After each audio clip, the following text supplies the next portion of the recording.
The air on the Berghof terrace bites, sharp with pine and snow. Eva Braun steadies her 16mm camera, framing Adolf Hitler laughing, feeding cake to his dog, Blondi. The sun glares off the Watzmann mountain. Laughter from the other guests, wives of Germany's most powerful men, sounds like breaking glass. You feel the sun, the breeze, but their smiles don't reach their eyes. It's a perfect, beautiful, hollow performance, staged for a camera that must never show the truth. This footage still exists, silent and in color, a home movie from the edge of the abyss. Women in fashionable dresses, drinking coffee, smiling at the man reportedly responsible for millions of murders. How could they live there, breathing its air, eating at its table, and pretend not to see the monster? How did they justify the diamonds, the private planes, the palatial homes, all bought with blood? But the deeper question is this: what part of you, if you are being truly honest, recognizes the terrifying logic of their choice? To understand what happens next, you need to picture Germany in the 1930s, not as a black and white photograph, but as a nation gripped by a fever. The shame of World War I and the crushing poverty of the Great Depression had created a vacuum, and into that void stepped Adolf Hitler and the Nazi Party, promising a return to greatness. At the center of this new order was an inner circle, a court of modern-day warlords. Hermann Göring, the head of the Luftwaffe; Joseph Goebbels, the minister of propaganda; Heinrich Himmler, a key architect of the Holocaust. And beside these men, always just out of the official spotlight, were their wives and lovers. These were not, for the most part, political fanatics themselves. Emmy was a respected stage actress before she became the second wife of Göring, living a life of stolen art and opulence that rivaled royalty. Magda was a sophisticated high society divorcee before she married Goebbels and was rebranded as the model mother of the Reich, her 6 children used as propaganda tools. And then there was Eva Braun, a photographer's assistant from Munich, kept almost entirely secret from the German public, living as Hitler's private companion in the gilded cage of the Berghof. For over a decade, these women existed in a bubble of unimaginable privilege. They had access to unlimited wealth, attended lavish parties, and vacationed in secluded mountain retreats while the world outside their gates was systematically dismantled and burned. They were the first ladies of a genocidal regime, their primary function to project an image of domestic tranquility and civilized normalcy.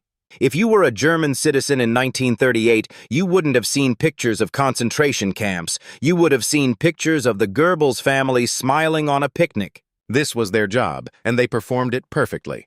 But their world was built on a foundation of lies, and the tremors were already beginning. The worst part hadn't happened yet. The performance of normalcy required relentless, exhausting effort.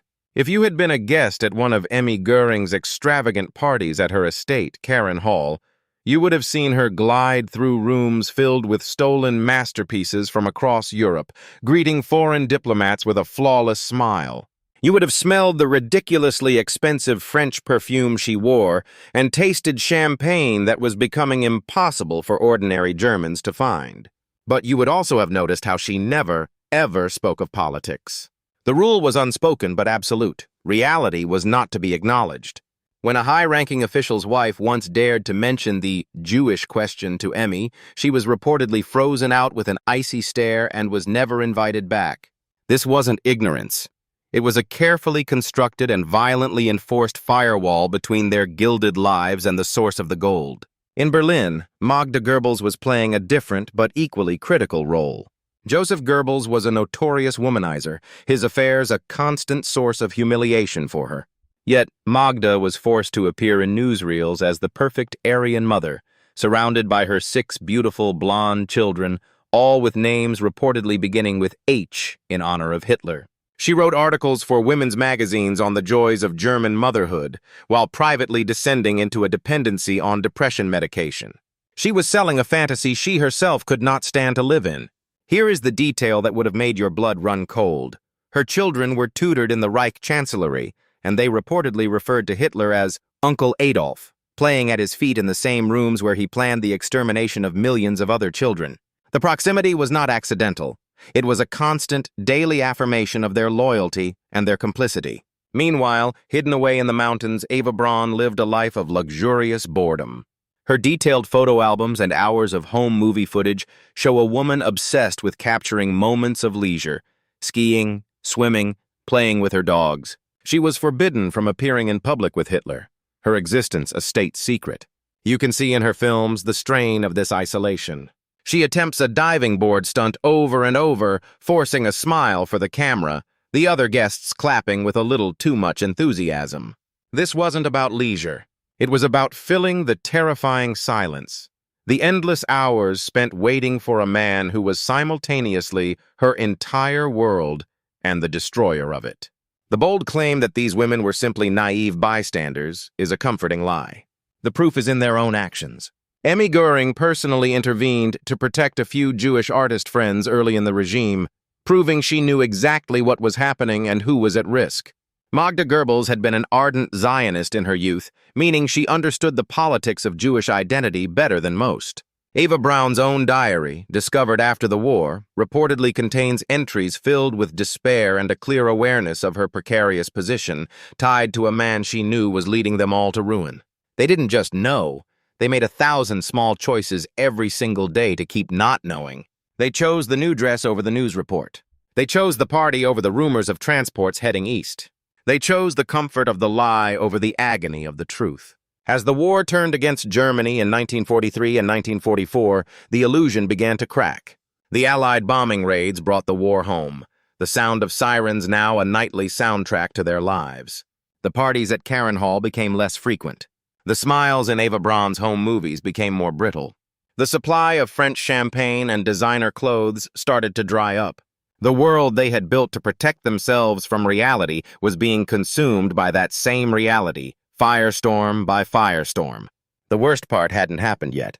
On April 22, 1945, with the Red Army just streets away from the Reich Chancellery, Magda Goebbels made a decision.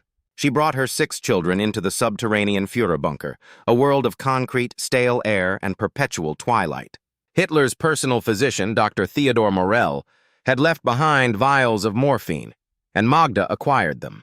Think about the person you trust most in the world, the one you would do anything to protect. Now imagine them preparing a lethal dose of poison. Magda told her children they were getting a special vaccination because they were going to the Berghof, a place they associated with happy memories. One by one, she and SS Obersturmbannführer Ludwig Stumpfegger, Hitler's personal surgeon, injected the children with morphine to put them to sleep.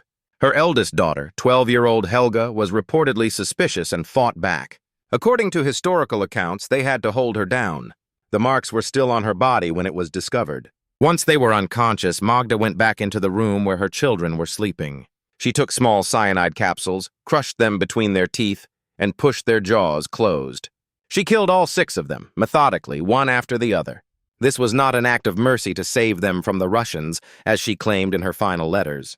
This was the ultimate act of ideological purity. She had written that a world without National Socialism and without Adolf Hitler was not worth living in, and that her children were too good for such a world. Her betrayal was not of her husband or her Führer. It was a betrayal of the most fundamental human instinct. It was the moment a mother chose an idea over her own flesh and blood. She had become the monster she had pretended for so long not to see. The horror of Magda's choice feels singular, an act of madness at the end of the world. But to see it that way is to miss the point. This wasn't chaos. It was the final, logical outcome of a system they had all participated in creating. And here's what should make you deeply uncomfortable. Their complicity wasn't passive. It was a required, structural part of the Nazi regime's public image. The official narrative says they were just wives, but the evidence shows they were serving a state-sanctioned function. Emmy Göring wasn't just hosting parties. She was performing the role of the elegant, maternal First Lady, a role that Hitler's own secret life with Eva Braun couldn't accommodate. She met with foreign dignitaries and christened ships, lending a soft, cultured facade to a brutal kleptocracy. Her very presence was propaganda. Magda Goebbels wasn't just a mother. She was the national symbol of Aryan fertility. Her family, a carefully curated brand to be marketed to the German people. Every photo of her with her children was a political act, designed to reinforce the state's obsession with racial purity and domesticity. Eva Braun, the hidden mistress, served a purpose too. She was the private reward, the ultimate symbol of Hitler's power, the ability to keep a woman in total seclusion, her life entirely dependent on his whim. They were not individuals. They were archetypes, each playing a part in a grand, deceptive piece of theater. Their loyalty was constantly tested and reinforced. They were showered with gifts, art, jewelry, homes, not out of love, but as payment for their silence. Their access to power was directly conditional on their refusal to question that power. This wasn't a collection of dysfunctional relationships. It was a coordinated system of enablement where the domestic sphere was deliberately weaponized to normalize the unthinkable. And what came next, what bound them all together in the final days, was the part they worked hardest to bury. There is one more person in this story. You haven't heard her name yet, and her survival will reveal the final, terrifying truth. Her name was Gerda Christian, and she was one of Adolf Hitler's private secretaries. As the Red Army encircled Berlin, she was one of the few women who stayed with him in the Führer bunker until the very end. On April 30th, just hours after Hitler and Eva Braun committed suicide, Gerda was part of a small group that attempted to break out of the bunker and escape the city. She made it. She survived the war, was interrogated, and eventually released. And what you now understand, and what most people never will, is that her story reveals the final, terrifying truth of the women in the inner circle. It wasn't about love or even belief in the Nazi ideology. It was about proximity to power. Gerda Christian, like Eva Braun, Emmy Göring, and Magda Goebbels, was reportedly addicted to the glow of the inner circle. In her post-war interrogations, she spoke not of the horrors of the regime, but of the exciting times and the privilege of being near the Führer. The real horror is not that these women were monsters. The horror is that they were ordinary. They were driven by motives you would recognize, the desire for security, for status, for a life of comfort and importance. The Nazi regime didn't just rely on soldiers and bureaucrats. It required a vast support system of enablers, people who would normalize its atrocities in exchange for a seat at the table. This is the systemic truth. The function of these women was to be the human face of an inhuman system.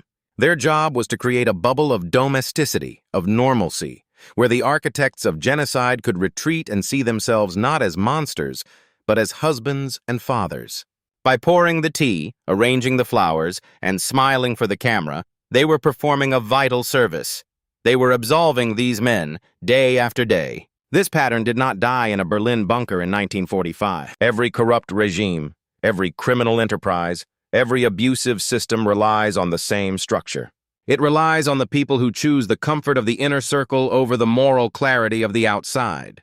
It relies on the Emmys who look away, the Magdas who sacrifice their own humanity for the cause, and the Evas who film the happy moments while the world burns just outside the frame. You have seen this pattern in corporate scandals, in political cover-ups, and in religious institutions. The mechanism is always the same. The real danger isn't the lone sociopath in charge. It's the ecosystem of complicity that allows him to thrive. The answer to the question you've been sitting with this entire video, how they could smile and laugh while millions were being murdered, is this. Their world was designed to make it easy. The luxury was the anesthetic. The status was the reward. The isolation was the shield. Every single day, they were presented with a choice between a comfortable lie and a horrifying truth, and they chose the lie. They chose it when they accepted a stolen piece of art, when they posed for a propaganda photograph, and when they ignored the desperate letters from friends who were about to disappear. They were not just witnesses to history. They were active participants in its deception. But the deeper, more unsettling answer is that this mechanism of denial is not a historical artifact. It is a fundamental and terrifyingly common aspect of human psychology. We all have the capacity to build a wall between the life we want and the truths that threaten it. We compartmentalize. We rationalize. We choose to look away because looking closer would demand something of us. They simply did it on a scale that is almost impossible to comprehend. Their story is not a portrait of monsters.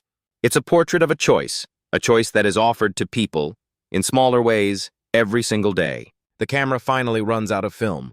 On the silent footage from the Berghof terrace, Eva Braun lowers her camera, and for a split second, the performance stops. Her smile vanishes, and you can see on her face the profound, crushing weight of her reality. The pattern that existed in that alpine retreat still exists now, in a form you recognize. It is the spouse of the corrupt CEO who enjoys the private jet but asks no questions about the company's books. It is the well-connected political aide who witnesses abuses of power but stays silent to protect their career. The next time you find yourself ignoring an inconvenient truth for the sake of an easy life, remember that the distance between a small, comfortable compromise and an unforgivable one is shorter than you think. Order.